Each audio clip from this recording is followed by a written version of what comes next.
Student Debt: History, Current State, and Solutions by Melissa Heinrich. College. Over the course of America's history, college has meant many different things to different populations, but one consistent factor unites them all.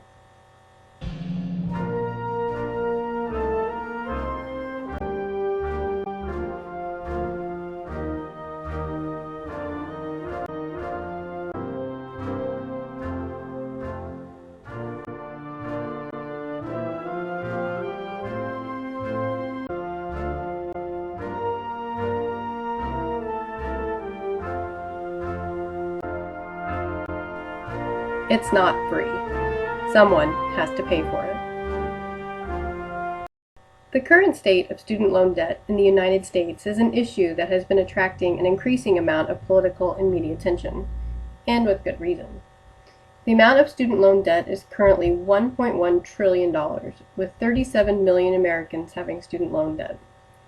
It has been estimated that 1 in 5 households are headed by former students with debt responsibilities, double the rate from 1989. As this graph displays, student debt is now the most significant form of consumer debt, over mortgage loans, auto loans, and credit card debt. The current state of student loan debt is increasingly problematic, with economic, social, and cultural repercussions.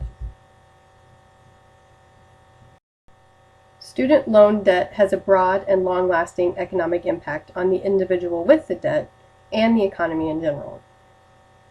More students with debt report the monthly obligation is causing them to delay home ownership, divert money from potential retirement accounts, and refrain from buying other consumer goods that help propel the economy forward.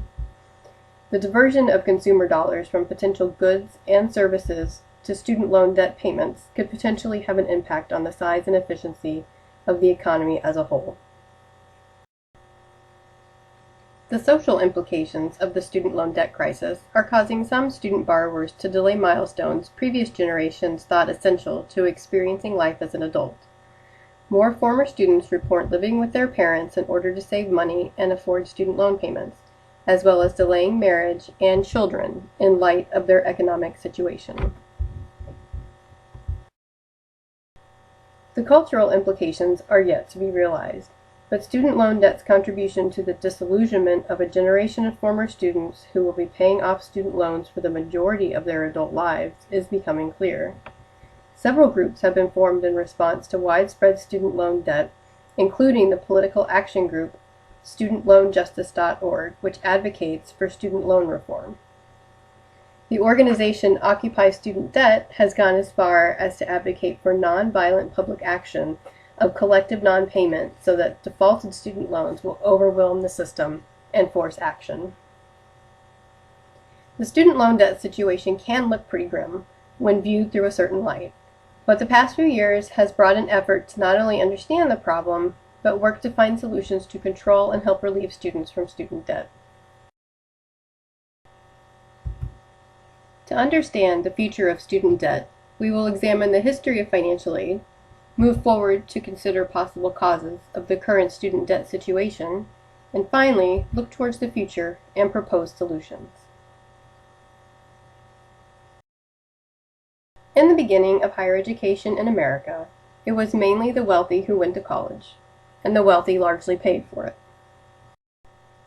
Over time, other parties have contributed, including churches, who established and funded denominational schools, the government, both state and federal, who subsidized education with direct funding and programs and legislation such as the Morrill Act, and the colleges themselves, providing institutional funds to students to lessen the financial burden.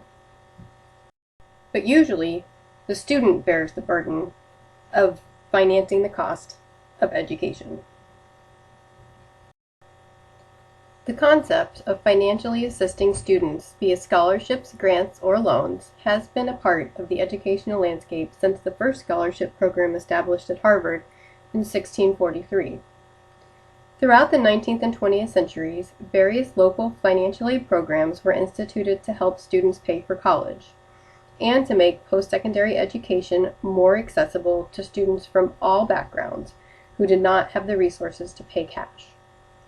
Several important developments over the 19th and early 20th century laid the foundation for the modern system of federal financial aid, including in 1846, when Harvard University instituted the first student loan program, in 1867, when the Department of Education was created, and in 1935, when the first state financial aid association was created in Indiana. An important turning point in the ability of Americans to pay for college happened in 1944 with the Servicemen's Readjustment Act, commonly known as the GI Bill. The GI Bill was intended to help veterans of World War II reassimilate into civilian life and take advantage of the economic opportunities afforded by college. As a result, returning veterans received $500 per school year to pay tuition, as well as a $20 per month living allowance. The GI Bill was an undeniable success. Over the next 50 years, 2.2 million students went to college using GI Bill benefits, spending an estimated $5.5 billion. Just a few years after the end of World War II, 70% of the class of 1949 were attending college with GI Bill benefits. After the success of the GI Bill, the federal government wanted to continue the economic benefits of increased access to college, and the Higher Education Act was passed in 1965. The Higher Education Act created the Title IV financial aid programs that are commonly referred to today as financial aid. Along with grant programs that targeted lower-income potential students, the Guaranteed Student Loan Program was created to provide a way for middle-income students to afford college.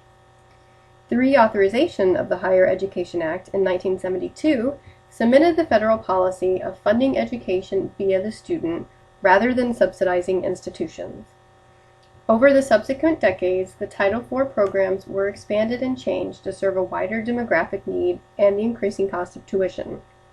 By 1992, when the free application for federal student aid introduced the standardization of the need-based eligibility calculation, student loans had expanded to the familiar forms we see today. Access to federal student loans as a way to pay for college has been credited with increasing college attendance as well as increasing the diversity of college students.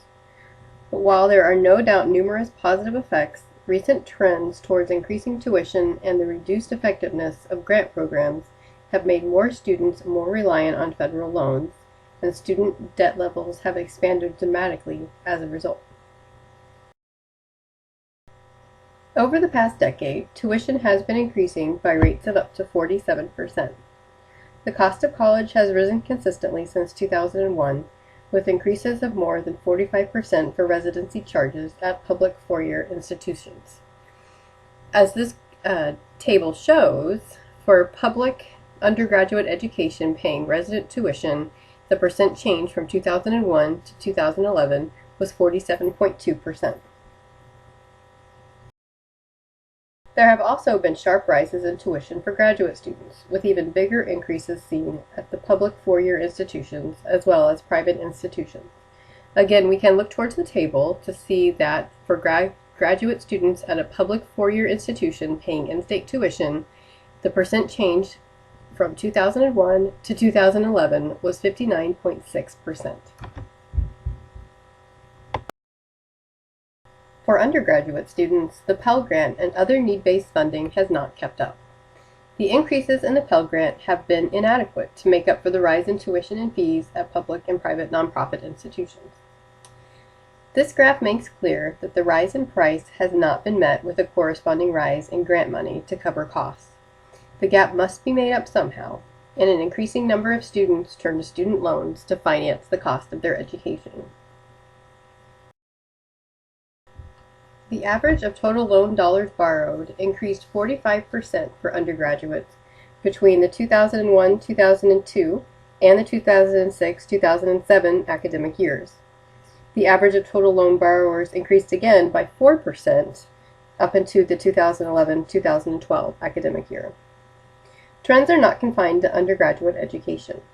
Graduate students have seen an increase in tuition during the same period of time. And while historically ineligible for federal Pell Grants, which are only available to students receiving their first bachelor's degree, the federal government has also recently restricted the availability of subsidized loans to graduate students. Subsidized loans are loans where the federal government will pay the interest that accrues until the loan goes into repayment. The unsubsidized loan that graduate students must now rely on ends up being a more expensive loan over the long run. As we can see in the graph, graduate students saw an increase of 37% in total loan dollars borrowed between 2001-2002 and 2006-2007. And then an additional 9% increase in the average of total loans borrowed from 2006-2007 to academic year 2011-2012. So what is going on? Why is student debt increasing so rapidly? As illustrated previously, the rising cost of tuition is a factor as students require more financing to pay for education. The reason for the rising cost of tuition are varied and complicated, and include a decrease in state funding and a decrease in gift endowment contributions that have left the student with the growing responsibility to fund colleges through tuition dollars. Spending has also increased at universities, with the student bearing the burden of making up for lost dollars coming from state and other local sources by increased tuition. Additional common reasons put forward for the rise in tuition include competition between colleges to provide the best facilities and research opportunities, and the rising administrative cost and the expense of tenure. Some researchers think this only tells part of the story. Rapid technological changes increase the cost of delivering curriculum as colleges must adjust to the demands of students and the job market for the most cutting-edge technology.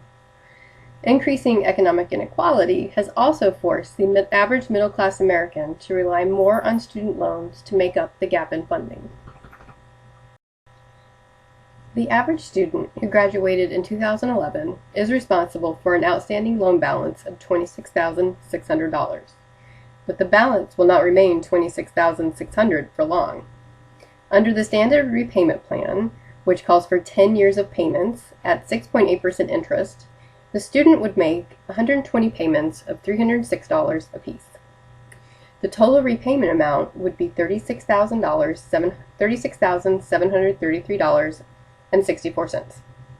Other repayment plans produce similar results.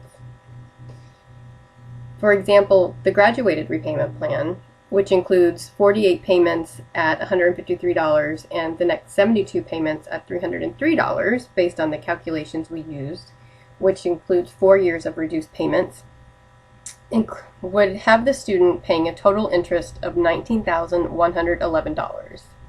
Similar results are shown for the income-based and the pay-as-you-earn repayment plans, which we will discuss momentarily. For the income-based repayment plan, the student is responsible for $10,921 of interest on top of the principal balance of $26,600, and the pay-as-you-earn plan could end up costing the student as much as $17,826. Given the increase in student loan balances and the monthly obligations student debt represents, the overall student loan default rate has increased to 9.1%. Based on the most recent cohort. A student defaults on a federal loan after 270 days of non-payment. The rates have been steadily growing in conjunction with the rise in the cost of tuition over the past decade. The consequences of default are serious, life-altering, and difficult to recover from, including long-term damage to your credit report, loss of eligibility for future financial aid. The government can also garnish your wages, take your tax return, and even your Social Security or disability payments. Additional fees, collection costs, and interest will increase the overall loan repayment obligation, and it is not possible to discharge student loans via bankruptcy. The loan balance will remain until it is dealt with. Given the economic and cultural repercussions of the student loan debt situation, there has been widespread calls for a long-term solution that allows an alternative to exorbitant student loan balances and a lifetime of repayment obligation. These proposals try to address three issues in several ways, including accountability for student outcomes, offering direct and indirect sanctions to colleges who produce poorly performing graduates, empowering the consumer by requiring increased transparency of qualities of programs and product availability so that the student, as the consumer, will be fully informed as to the price and potential outcome of the education, and student loan debt repayment strategies to help relieve the burden of the seemingly unavoidable situation. These solutions are intended to provide solutions for students to manage student loan balances and repayment, often with the promise of partial forgiveness. In 2010, the Department of Education introduced gainful employment regulations aimed at providing transparency to students attending vocational programs and incurring student debt. The regulations required eligible programs to offer clear public disclosures that detailed the median loan debt of students graduating from the program, the expected tuition and fees, job placement rates for graduates, as well as information on on-time completion rates. When proposed, the gainful employment regulation faced stiff resistance from lobbying groups from the for-profit education industry and are currently being redrafted due to court action. The idea of transparency of outcomes and consumer disclosures, however, is a trend that seems to be catching on. Transparency and empowering consumers is one of the missions of the newly created Consumer Financial Protection Bureau. Created in 2010 in response to the economic crisis of 2008, the Consumer Financial Protection Bureau has included in its mission oversight of the student loan market and ensuring consumers have the information necessary to make informed financial choices. The Consumer Financial Protection Bureau is compiling a database of school information that will allow students to compare schools based on cost and financial aid available. The tool uses the financial aid shopping sheets created by schools to help make the actual cost transparent. There are now financial aid shopping sheets available for many institutions that provide clear information in a consistent format, making schools easily comparable. The Consumer Financial Protection Bureau also provides a tool for students to determine if student loans and what type of student loans are the best option for their college financing needs. 2011 also saw the introduction of the Net Price Calculator, which mandates that colleges display calculators on their websites so that students can view a realistic estimation of the net price of attendance. The net price is characterized as the cost that will be required after the application of grant financial aid. The implementation of the net price calculator was inconsistent and deemed an overall disappointment. Colleges that did not want consumers to be well informed of the choice they are making were able to hide the calculator in their website, making the requirement ultimately ineffective. Newly proposed student loan repayment plans also attempt to alleviate the burden of student loan debt and reduce the likelihood that students will default. As we saw earlier, the interest that accrues when repaying a loan can accumulate quickly. Under the traditionally promoted repayment plans, the overall loan balance could balloon over time, with relief only coming with a balance paid in full. Once repayment starts, students are automatically enrolled in the standard repayment plan, which will require the student to pay off an entire loan balance in 120 payments. The graduated repayment plan extends the number of payments so that the monthly payment will be smaller, but the interest that accrues over time increases the overall amount owed. The income-based repayment plan was introduced in 2007 and revised several times in the past few years to try and help alleviate the debt burden of student loan borrowers. The plan bases the monthly loan payment on a ratio of household income to household size. So a family of 4 making $40,000 would have less of a monthly payment on the same loan balance as a family of 2 making $40,000. After 25 years of payment on the income-based repayment plan, the remaining balance plus the interest that accrues could be forgiven. But as we saw in the previous slide, the income-based repayment plan can still accrue a significant amount of interest. The borrower may be responsible for income tax on the amount of the loan and the interest that is forgiven. As this is a new program, no one is quite sure what will happen at the 25-year mark and how much of a tax burden the interest will be. In 2012, the Pay-As-You-Earn plan was introduced as another alternative method for offering repayment relief amid growing criticism that student loan balance cannot be paid based on available earnings for most graduates. Students who were new borrowers after October of 2007 are eligible for the program, which will calculate payments based on a percent of discretionary income. If this payment is less than the interest that is accruing and the borrower qualifies for one of the hardship criteria, the interest will not capitalize, keeping the principal balance low. And as we can see from the chart, a family of 4 with the average student loan balance of $26,600, making $40,000 in household income, could have a payment as low as $39, while a family of 2 making $40,000 could have a payment of $139. The remaining balance is eligible for forgiveness after 20 years of payments. Both the Pay-As-You-Earn plan and the Income-Based Repayment plan require annual document submission so payments can be calculated.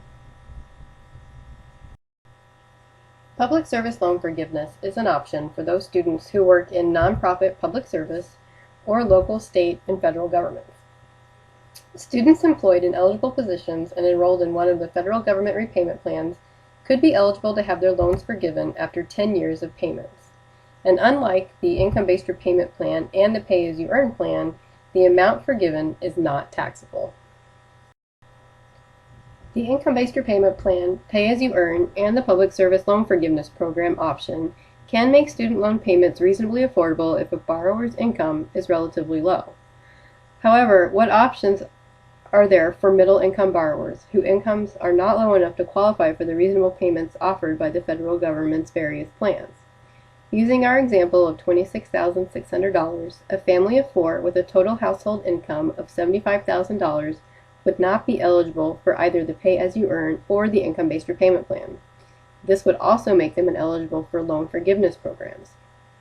This is a growing population of student loan borrowers where options for relief are limited. More creative plans are beginning to be proposed to offer long-term solutions to the student debt situation that will offer a wider demographic more reasonable payments, instead of concentrating the payment relief on those with the lowest incomes. The Pay It Forward plan proposed by Oregon's legislature will allow students who graduate from Oregon's public school system to attend Oregon's public colleges tuition-free. In return, the student will have a small percentage of their paycheck garnished by the state until the balance is paid. The plan has been described as reverse Social Security. While Oregon has many questions to answer before the plan can be put in place, including what happens if students move out of state and how will students who decide not to work satisfy their debt obligation, the Pay It Forward proposal could be a sign that the old framework and way of thinking about student debt is changing. President Obama has combined evaluating outcomes, transparency, and repayment relief into the Make College Affordable plan.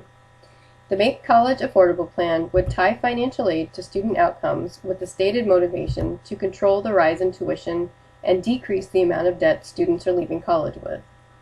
The plan calls in part for colleges with more positive student outcomes to have more favorable financial aid available.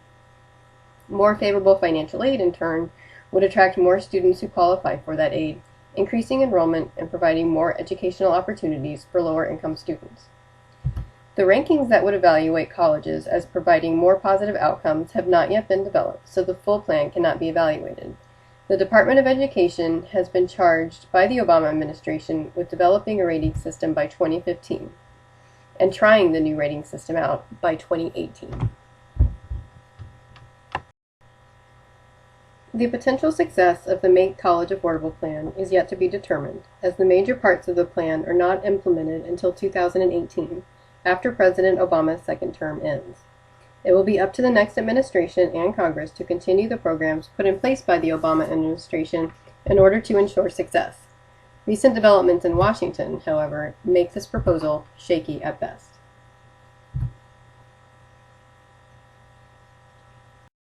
So with the rising cost of college, the increased student debt obligation, and the limitation of middle-class students to participate in the relief programs available, is college still worth it? The overwhelming consensus is yes. It has been demonstrated frequently that workers with a college degree earn significantly more than their counterparts in the workforce who did not progress beyond high school.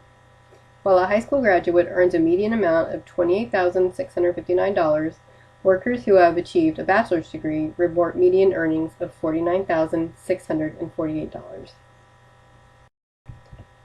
The non-economic benefits of college are supported by research as well. Evidence shows that post-secondary education has positive effects on several important predictors of quality of life, including life expectancy and social status. Studies have also shown that the children of college graduates have better quality of life indicators as well, including increased cognitive development and decreased rates of teen pregnancies, providing an overall improved standard of living. But even as college is a worthwhile endeavor, the current student debt problem is not sustainable.